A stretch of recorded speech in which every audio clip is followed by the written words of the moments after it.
Good morning, all of you. I hope you all are fine.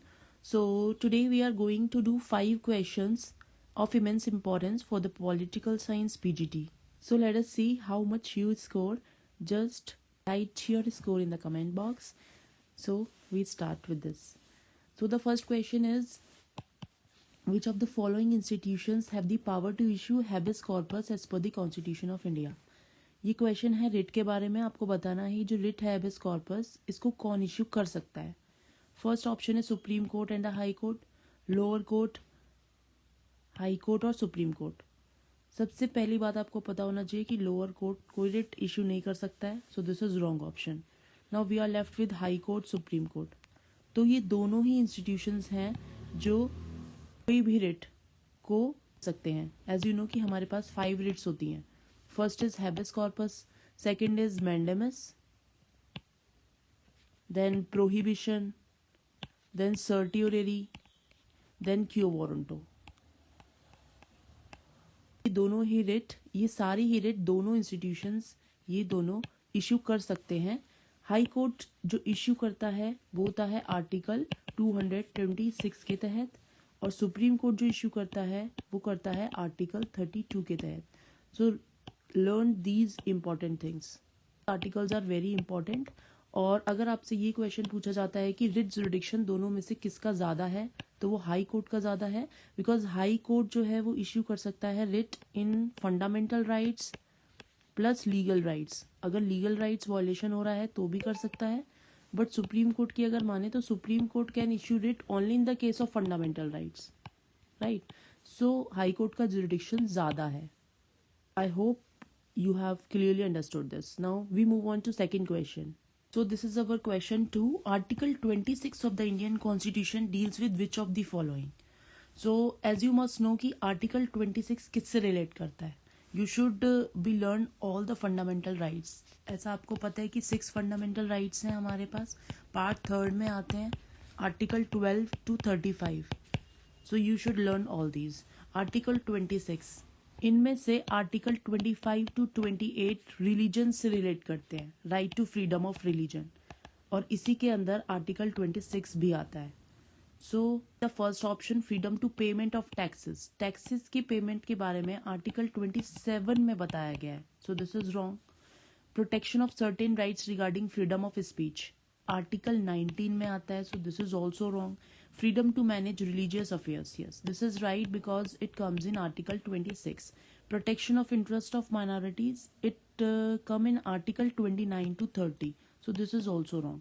So our correct option is right to freedom of right to manage the religious affairs in Article 26 is the right option. Question number third. Question number third is the preamble of Indian Constitution provides liberty of thought, expression and belief. So you should know कि हमारा जो preamble है वो represent करता है philosophy and goal. तो it is type of summary of the whole constitution. So इसमें liberty की बात की गई है, एंड यू नो कि लिबर्टी हमारे आर्टिकल 19 में दी गई है. आर्टिकल 19 टू आर्टिकल 22 में हमें लिबर्टी दिया हुआ है. लेकिन ये हमारे प्रीएम्बल में लिबर्टी जो दी हुई है उसके कौन कौन से 3 कीवर्ड्स हैं, इन्होंने ये पूछा है. तो थॉट, एक्सप्रेशन, बिलीफ तीनों ही हैं.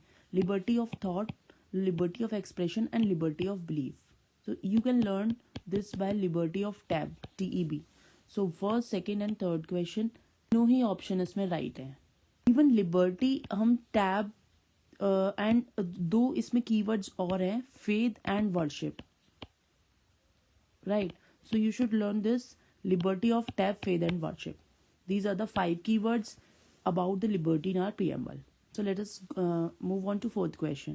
So question number 4 is the Constitution of India came into force on which date? So as you know कि जो हमारी कॉन्स्टिट्यूएंट असेंबली है उसी ने हमारा कॉन्स्टिट्यूशन ड्राफ्ट किया, जो कि कैबिनेट मिशन प्लान से आई थी. Cabinet mission plan 1946. Okay. Constitution का ड्राफ्ट है वो रिलीज किया गया था जनवरी 1948 में, और जो हमारे कंट्री के लोग हैं उनको टाइम दिया गया था 8 मंथ्स का कि वो अपने क्रिटिसिज्म और सजेशंस दे सकते हैं. और उसके बाद फाइनल सेशन हुआ और 26 नवंबर 1949 को हमारा कॉन्स्टिट्यूशन अडॉप्ट किया गया, राइट.